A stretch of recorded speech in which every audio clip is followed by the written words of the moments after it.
ഇന്ന് നമുക്ക് തക്കാളി കൊണ്ടൊരു സിമ്പിൾ റെസിപ്പി ഉണ്ടാക്കാം.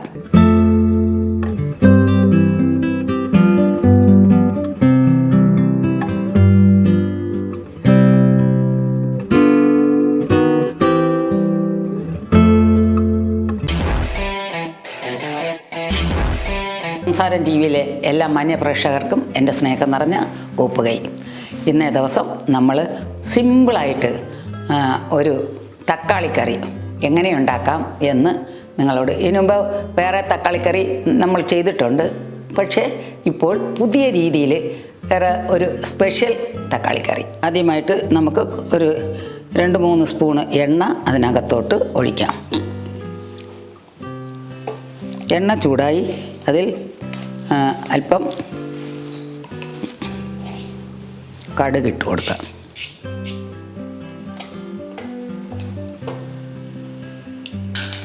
ഒരു ചെറിയ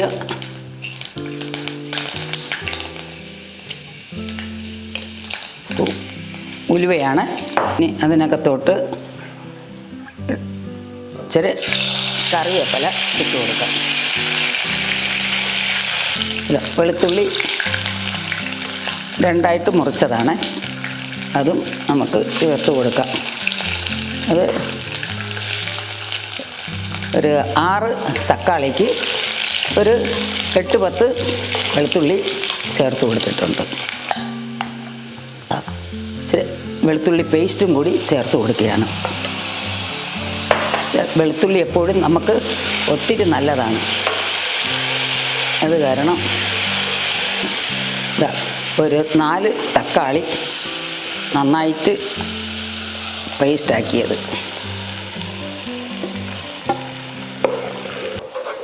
ഇനി ഇത് നന്നായിട്ടൊന്ന് കുറുകി വരണം.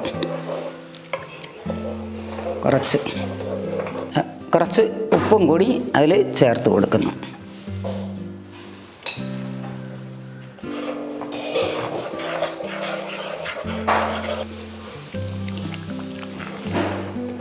ഇപ്പോൾ നമ്മുടെ തക്കാളി ഏകദേശം പരുവമായിക്കൊണ്ടിരിക്കുകയാണ്. ഇനി നമുക്ക് അതിനകത്തോട് കുറച്ച് മഞ്ഞൾപ്പൊടി, 1 ടീസ്പൂൺ മഞ്ഞൾപ്പൊടി ചേർത്തിട്ടുണ്ട്. അതിനകത്ത് ഇനി നമുക്ക് ഒരു 3 സ്പൂണ് മുളക് പൊടി ചേർക്കുകയാണ്. ഇത് കാശ്മീർ മിർച്ചിയാണ്. അതിൻ്റെ കളർ പോകാതിരിക്കാൻ വേണ്ടിയിട്ടാണ് നമ്മളിങ്ങനെ ചെയ്യുന്നത്. ഇനി ഇത് നന്നായിട്ട് മിക്സ് ചെയ്ത് അതുമായിട്ട് നന്നായിട്ട് യോജിപ്പിച്ച് ഇച്ചിരി കൂടെ അത് വഴറ്റി ഒന്ന് കുറുകണം.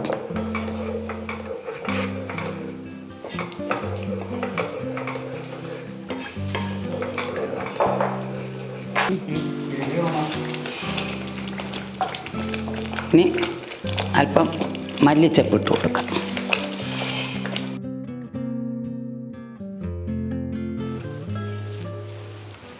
വേണമെങ്കിൽ നമുക്ക് അല്പം പുളി കിട്ടാനായി ഒരു പകുതി നാരങ്ങ നീര്, വലിയ നാരങ്ങയാണ്, അത് കാരണം പകുതി മതി. അല്ലെങ്കിൽ ചെറുതാണെങ്കിൽ ഒരെണ്ണം ചേർത്ത് കൊടുക്കാം.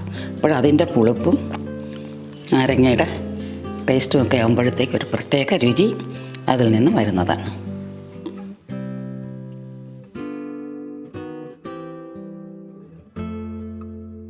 ഇതാ നല്ല ഒരു അടിപൊളി തക്കാളി കൊണ്ട് ഒരു അച്ചാറെന്ന് പറഞ്ഞാൽ ഒരുപാട് ദിവസം നിങ്ങൾ ഉദ്ദേശിക്കുന്നതല്ല. ഇത് 2-3 ദിവസമൊക്കെ നിങ്ങൾക്ക് വെച്ച് കഴിക്കാവുന്നതാണ്. നല്ലൊരു റെസിപ്പിയാണ്. നിങ്ങൾ ചെയ്ത് നോക്കുക. നിങ്ങളുടെ വിലയേറിയ അഭിപ്രായങ്ങൾ ഞങ്ങളെ അറിയിക്കുക. ഞാൻ നോക്കിയിട്ട് നല്ല ടേസ്റ്റാണ്.